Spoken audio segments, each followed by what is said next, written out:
Mi nombre es Isabel Londoño, hago parte de la Fundación Gales y hoy queremos hablar de la importancia del momento que estamos viviendo.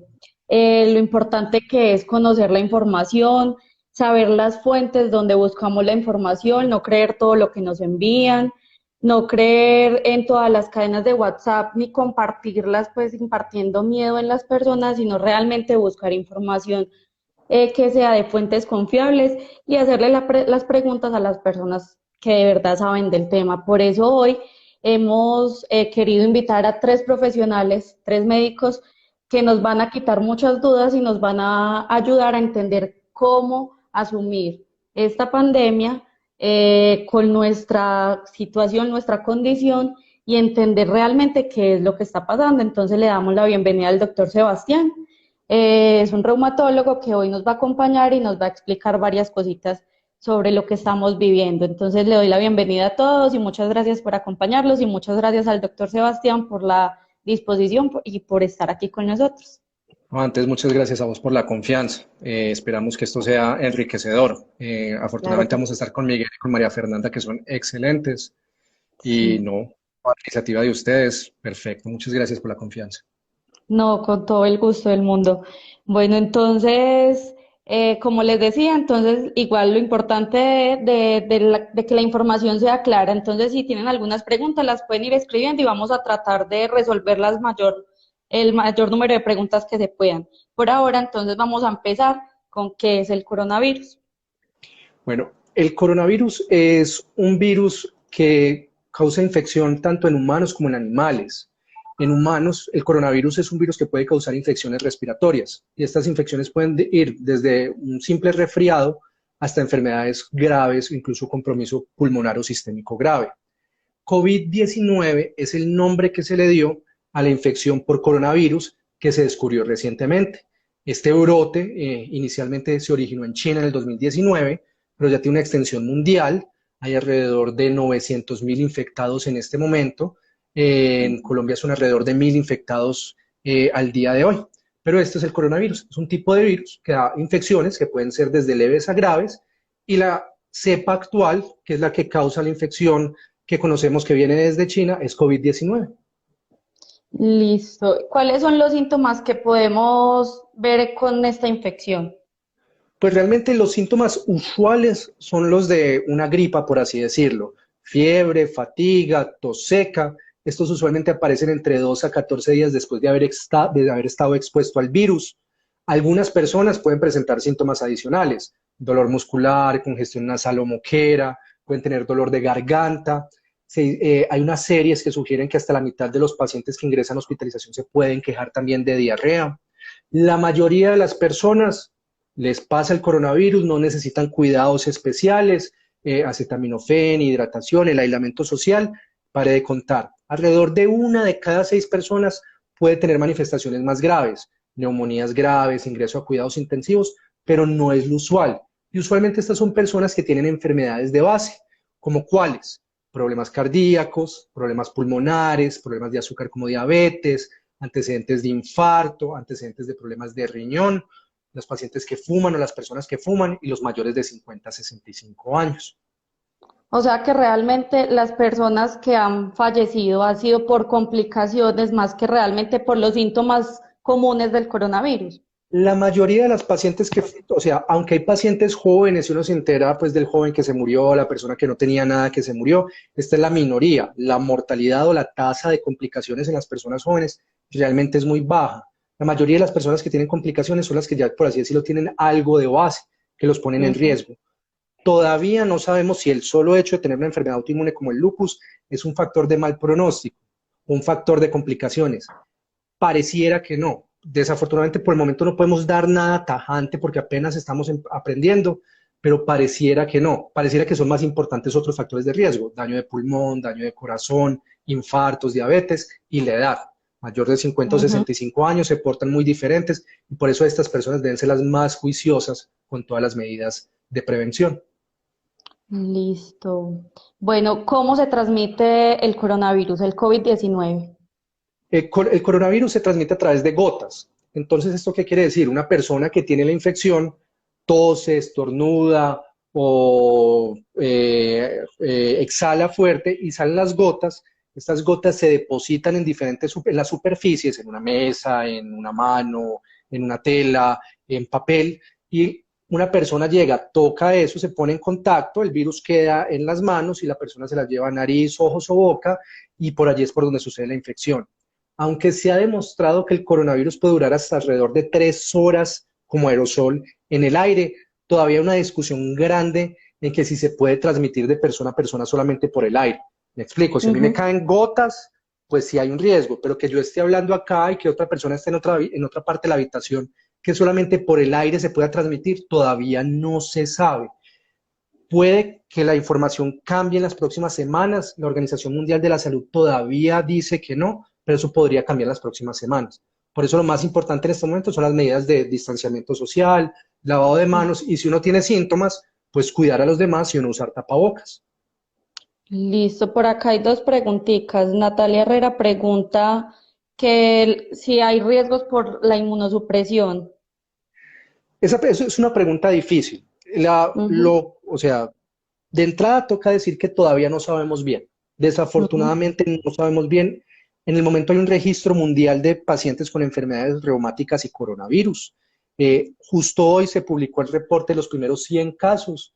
De esos, alrededor de un 15% eran personas con lupus. Y realmente las complicaciones han sido las mismas y en la misma frecuencia que se ha reportado en la población general. Entonces, pareciera que no. Eso no es un parte de tranquilidad de, pues como yo tengo lupus no me va a dar o me voy a relajar, nada de eso, sino es un parte de tranquilidad de tranquila, no pares los medicamentos a no ser que haya una orden del reumatólogo por pararlo, tranquila, Ujú. calma, bajemos la ansiedad, lavado de manos, lavado y desinfección de superficies, evitar tocarse la cara, aislamiento y distanciamiento social mientras tanto, pero no parece que les fuera peor. Listo. Y la otra pregunta que hacen es que se ha escuchado que este virus ataca los riñones y especialmente a los que padecemos de nefritis lúpica. ¿Qué Entonces, de cierto hay en... dentro de esa pregunta hay dos respuestas. Ujú, Lo primero es que si uno tiene nefritis lúpica, el solo hecho de tener una enfermedad renal, eso ya sí es uno de los factores de mal pronóstico, entonces no es riesgo, porque hay que separar las cosas. Riesgo de ujú, contagio tenemos todos y todos por igual. Si yo soy un paciente de lupus, soy juicioso, hago distanciamiento social, soy juicioso con el lavado de manos, soy juicioso con la parte de la desinfección de superficies, y yo que no tengo lupus, no me lavo las manos, salgo cuando no tengo que salir, me meto entre todo el mundo, entre todas las aglomeraciones, me mantengo tocándome los ojos, la nariz y la boca. Así la otra persona con lupus tenga el lupus más terrible del mundo entero y yo no tenga nada, yo tengo más riesgo de infección porque no me estoy cuidando.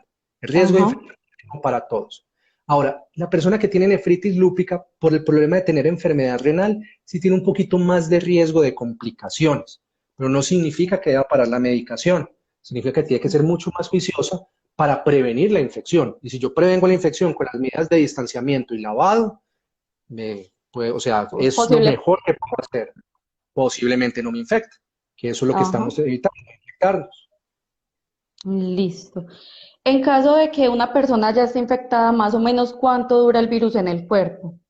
Entonces, en las personas sin inmunosupresión y sin enfermedades, parece ser que a los 14 días, o sea, 14 días después de que uno empezó los síntomas, a los 14 días parece ser que ya la mayoría de las personas eliminó todo el virus y no hay nada más. ¿Listo? Ujú, En las personas con inmunosupresión aún no sabemos. La experiencia de otras enfermedades como la influenza, que es un virus totalmente diferente, pero es de donde nos podemos robar la experiencia en este momento, parece ujú. ser que en las personas que tienen disminución de defensas por tratamientos como quimioterapia, pueden seguirlo eliminando hasta un mes después, pero eso es para influenza. Para coronavirus no sabemos aún. Una medida, por así decirlo, de seguridad sería entre 14 a 21 días después de que pasen los síntomas. Usualmente, la mayoría ya no tenemos virus. Listo, perfecto. Eh, ¿Puede quedar en qué otras superficies? Pues fuera de las que ya habíamos mencionado, o sea, por gotitas, el virus puede quedar en varias superficies, pero ¿en Sí. cuáles es como las que más permanece vivo o activo el virus? Entonces, realmente puede quedar en cualquier parte. El cuento es los estudios que tenemos de, por así decirlo, de viabilidad de virus. Hasta el momento se ha visto que cuando caen sobre cobre, sobre alguna superficie de cobre, dura alrededor de 4 horas. Cuando es cartón o cajas, dura alrededor de 24 horas. Plástico puede durar hasta 2 a 3 días y acero inoxidable puede durar hasta 2 a 3 días. Por eso es muy importante lavado de manos, no tocarse la cara, y si uno está cuidando o si uno es el cuidador de una persona que tiene la infección, tener en cuenta que los utensilios de aseo, de alimentación, son nada más para esa persona y que tienen que tener un muy buen lavado y desinfección cada vez que se utilice. Perfecto. O sea que también sería bueno si estamos en la calle, si alguien tiene que salir a hacer las compras, todo esto, desechar todo ese, las bolsas y todo ese plástico que traen de Sí, la calle por sí, evitar. sí. En este momento, o sea, puede que muchas de las medidas suenen extremas, pero en este momento ser extremo en cuanto a las medidas de distanciamiento es lo mejor que uno puede hacer para uno, porque son medidas que no son costosas y son medidas que no te ponen en Ujú, riesgo de nada. Me explico, si llegó un domicilio o si recibí algo en la calle o si o toqué algo en la calle, me tocó, fui al banco porque tenía que hacer una vuelta, pagué en el banco. Yo ya sé que desde que salgo de mi casa hasta que vuelvo a mi casa nunca me vuelvo a tocar la cara. Que me está picando ujú. el ojo, me aguanto la picazón y que nada más me puedo volver a tocar la cara en el momento en que yo llegue, me lavé mis manos bien por 20 segundos, hice una buena desinfección, ahí sí, pero antes de eso no me vuelvo a tocar la cara. En la calle, si tengo gel antibacterial, pues toqué, pero ya me tengo que hacer algo, entonces como no tengo dónde lavarme, gel antibacterial, buena, y ahí sí puedo manipular, porque él puede quedar en las superficies. Recomendaciones, si algo viene en un domicilio, desechen la bolsa plástica, lo mejor es deséchela de una Ujú. vez porque sabemos que puede durar hasta 2 a 3 días ahí. Si hay una caja que no necesito, me traje una caja de la calle, un domicilio, una encomienda, lo que sea, deséchela. Realmente no necesitamos, a no ser que sea una caja necesaria, pero cartón hay para tirar para el techo.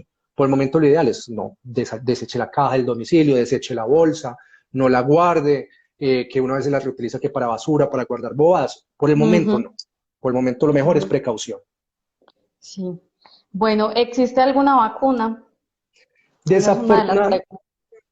Desafortunadamente todavía no hay vacuna y desafortunadamente hay que ser no pesimista, pero sí realista.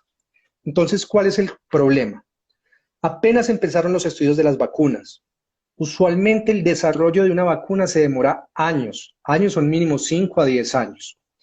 En este momento hay que esperar. Si uno es optimista, diría que más o menos en año y medio, 2 años, si todo sale bien, si todo funciona perfecto, tendríamos una vacuna. Pero puede que incluso a 2 años todavía no tengamos una vacuna si las que apenas están empezando a estudiar no sirven.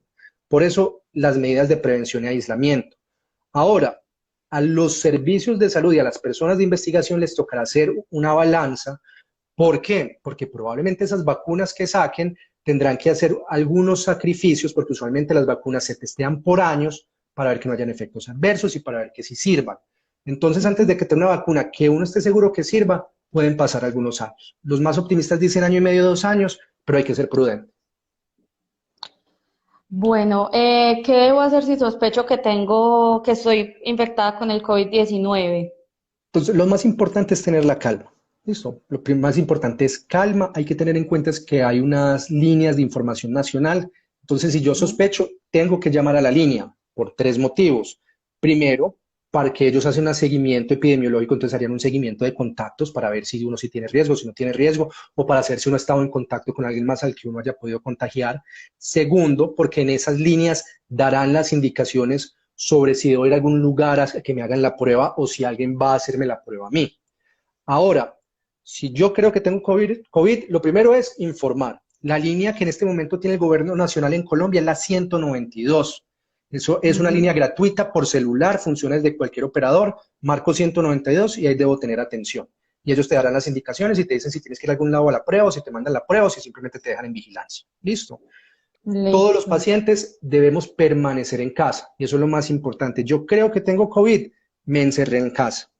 No debo salir a hacer vueltas, no debo salir a mercar. Si estoy mal de mercado, alguien merque que me lo deje en la puerta de la casa. Yo no tengo contacto con nadie más. Si vivo con otras personas, yo mismo me aíslo en una habitación, nada más para mí. Listo. Todo el mundo tiene que Ujú. extremar las medidas de lavado de manos, todo el mundo tiene que extremar las medidas de desinfección. Y si yo creo que tengo COVID, inmediatamente sí tengo que empezar a utilizar mascarilla facial. ¿Por qué? Para prevenir contagiar a los demás. Como habíamos dicho anteriormente, si yo creo que tengo COVID, si hay una persona con sospecha de COVID, los utensilios de cocina, los utensilios para comer, son nada más, o sea, son un set de eso, nada más para esa persona. tienen que tener desinfección inmediata una vez se utilice y, si se puede, un baño nada más para esa persona. Si no se puede, entonces, cada vez que la persona utilice el baño, debe tener desinfección. Perdón.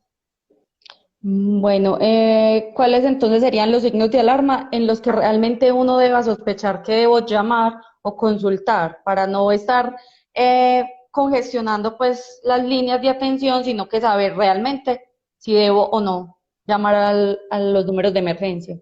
Perfecto, entonces, lo primero es que todos con sospecha debemos llamar para informar y ya de ahí no volvemos a molestar a no ser que aparezcan los signos de alarma. ¿Cuáles son los signos de alarma? Alteraciones o cambios del comportamiento. La persona empezó a hablar bobadas, la persona se empezó a estar más somnolienta, la persona se perdió o empezó a ver cosas. Eso es un signo de alarma inmediatamente por urgencias. La persona empieza con un aumento de la dificultad respiratoria, o sea, la persona se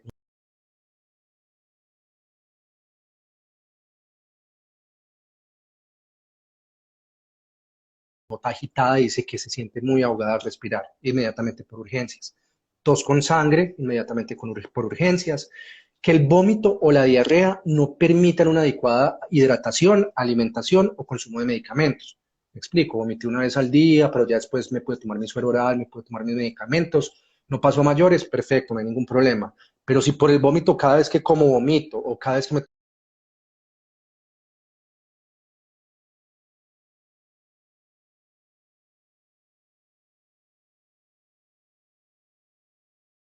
tomo el medicamento lo vomito, hay que ir a urgencias. Lo mismo con la diarrea, una, dos o tres deposiciones que no son muy abundantes, me puedo manejar con sueros de rehidratación oral, estoy tolerando la comida, podemos vigilar. Pero si son 5, 6, 7, 8 deposiciones, cada vez que como voy al baño, cada vez que me tomo algo voy al baño y no salgo del baño, inmediatamente para urgencias. También lo otro que hay que tener en cuenta es la fiebre que no baja. Entonces, fiebre es muy frecuente en COVID. Alrededor del 80% de los pacientes hacen fiebre, de los pacientes con enfermedades autoinmunes que toman drogas que bajan las defensas, hasta el 80% hacen fiebre. Si la fiebre me pasa con acetaminofeno o paracetamol, no hay necesidad. Pero si me tomo el acetaminofeno y el paracetamol y sigo con fiebre, que es más de 38.3 grados, debo ir a urgencias para que me descarten que no haya una complicación. Lo otro que hay que tener en cuenta es las enfermedades de base. Me explico, si por culpa de la infección se descontrola alguna de las enfermedades de base, también tengo que ir a urgencias. Entonces, si sufro del azúcar y por culpa de la infección a toda hora estoy con que no me sensa el azúcar porque está alto, alto, alto, alto, o a toda hora me está haciendo hipoglicemias, debo ir a que me ajusten. Si sufro de riñón, si tengo una nefritis lúpica que venía más o menos bien, pero me empecé a hinchar otra vez, inmediatamente por urgencias. Si tenía problemas de corazón o pulmón y me empecé a ahogar más, o empecé con dolor en el pecho, inmediatamente por urgencias. ¿Qué hay que hacer? Si uno va a consultar, debe informar que tiene síntomas respiratorios, para que el personal médico que lo vaya a atender a uno pueda tener las precauciones para evitar transmisión y así no se enferme el personal médico y haya gente que lo pueda atender a uno en el futuro. Perfecto, por acá hay dos preguntitas. El hecho de que ya de que ya nos administran hidroxicloroquina de alguna forma nos da una posibilidad de soportar mejor el coronavirus. Entonces, esa pregunta, Miguel, creo que va a profundizar en ella más adelante, Sí. entonces no lo voy a tocar mucho yo, pero de entrada te digo que tienes que tener las mismas recomendaciones de todo el mundo. La hidroxicloroquina es buenísima, es de los mejores medicamentos que hay para el lupus eritematoso sistémico, previene daño por culpa del lupus, previene daño renal, previene infartos, disminuye el colesterol, mejora el metabolismo del azúcar. O sea, los antimaláricos, cloroquina y hidroxicloroquina son los medicamentos estándares de manejo para lupus. Para la parte de coronavirus, el doctor Miguel Mesa, que se hizo una revisión extensa de eso, lo va a responder, pero tranquila que en este live va a haber respuesta para eso. Listo, otra pregunta es, ¿se puede usar ibuprofeno u otros antiinflamatorios? Entonces, sí, ¿cuál es el cuento? El Ministerio de Salud de Francia sacó una alerta sobre el ibuprofeno, pero esa Ujú. alerta nadie supo en qué quedó por varias cosas. Primero dijeron que era una alerta porque creían que a los pacientes con coronavirus les iba peor, pero cuando se fue a buscar la evidencia de dónde estaban diciendo eso, esa evidencia no se encontró por ninguna parte. Ya después ellos modificaron la alerta diciendo que es que les daba temor que el ibuprofeno pudiera enmascarar los síntomas del coronavirus. Ya. Pero es que el ibuprofeno es como o sea, el ibuprofeno no es acetaminofeno, es de la misma familia, pero los dos tienen un efecto de controlar fiebre. Obviamente, si yo estoy tomando una droga que previene fiebre, pues yo no voy a hacer fiebre. Pero entonces, paciente en este momento que esté con algún antiinflamatorio, llámese ibuprofeno, diclofenaco, naproxeno, celecoxib, bajo supervisión médica, lo puede tomar, porque no hay evidencia de que tomar alguno de esos medicamentos empeore el COVID.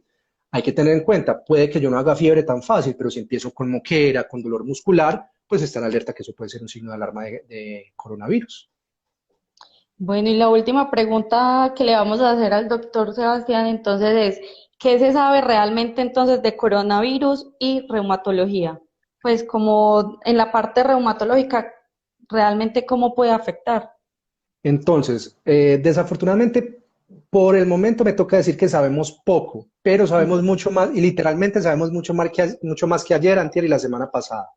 En este momento hay un registro de coronavirus mundial que está corriendo, del cual actualmente el doctor Miguel Mesa y yo somos parte de ese registro mundial. Es un esfuerzo mundial que se está haciendo para buscar pacientes que tengan enfermedades reumáticas y les haya dado coronavirus y ver cómo les sucedió. Hoy ya salieron los datos iniciales de 110 personas con enfermedades reumáticas que han tenido coronavirus. Hasta el momento, ¿qué se tiene? Que más o menos el 80% de esas personas estaban tomando prednisona, prednisolona o algo parecido. Más o menos la mitad de esas personas estaban recibiendo algún biológico. Más o menos la mitad de esas personas estaban recibiendo metotrexate o algo similar. Y hasta el momento parece ser que no descontrola la enfermedad cuando da la infección por coronavirus. Entonces eso parece ser una buena noticia, pero todavía me toca hacer énfasis en el parece, porque son nada más datos de 100 personas. Puede ser que en 15 o 20 días que tengamos datos de más pacientes, eso cambie. Parece ser que no les va peor que la población general. O sea, parece ser que la tasa de complicaciones y la frecuencia de muertes es similar a la población general y a la reportada a nivel mundial en la población, por así decirlo, general. Entonces no parece que fuera peor, no parece ser que tuvieran un mayor riesgo de complicaciones. Ahora, hay que tener en cuenta que una cosa es la enfermedad reumática y la otra cosa es las comorbilidades. No es lo mismo una joven de lupus de 21 años que tiene su nefritis controlada, que está con una dosis baja de prednisolona, a un hombre de 80 años que tiene una artritis reumatoide que le han dado 3 infartos y es diabético. Pues aunque el lupus es una enfermedad mucho más grave, probablemente a la joven de 21 años le va a ir mucho mejor que al señor A de la- 80 años con el problema del infarto y la diabetes, no tanto por tener la artritis, sino por su edad y por sus otras comorbilidades. O sea que realmente el lupus no, o sea, por tener lupus no estamos con un mayor riesgo, o sea, Por, realmente no está comprobado todavía eso, por el simplemente es de momento es tener calma. cuidados, ¿cierto? Por el momento, O sí, sea, dime, qué pena. sí, por eso, o sea, la mejor inversión en este momento es distanciamiento social, evitar tocado de cara, lavado de manos, evitar aglomeraciones, evitar gente sintomática, porque tengan lupus no significa que les vaya a ir peor, no parece.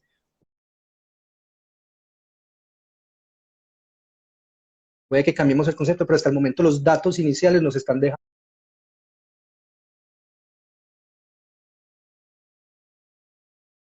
tranquilos, porque el gran temor Ujú. hace 2 o 3 semanas era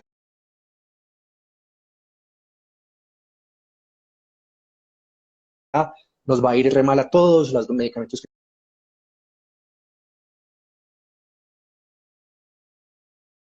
estamos tomando, veamos a ver si paramos droga. Ya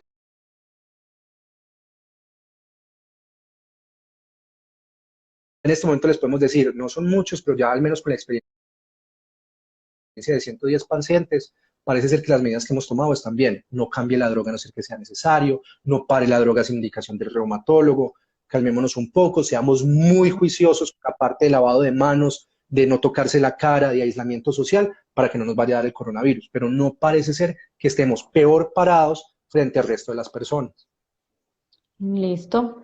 No, entonces eso era todas las preguntas que queríamos hacerle al doctor Sebastián. Yo creo que nos queda más claro qué es el coronavirus, que realmente lo que necesitamos es tener cuidados y desinfectar muy bien todo lo que vayamos a tocar. Es más como los cuidados que la población general debe tener para no ¿No? infectarse. Son los cuidados que debemos aprender para toda la vida y son los Ajá, cuidados que deberíamos mantener todos y más si soy un paciente inmunosuprimido, son los cuidados a los que ya deberíamos tener, por así decirlo, dentro del chip. ¿Para evitar qué? Porque no es solamente coronavirus, hay influenza, hay herpes, hay un montón de virus por ahí que con estas medidas nos protegemos también de ellos. claro que sí. Doctor, muchísimas gracias por su tiempo, por la explicación. Yo creo que quedamos todos muy claros con ese tema y esperamos volverlo a ver, volver No, a con mucho, tener la oportunidad. claro que sí, siempre a la orden. Muchas gracias por la confianza. No, con todo el gusto. Hasta luego. Bueno,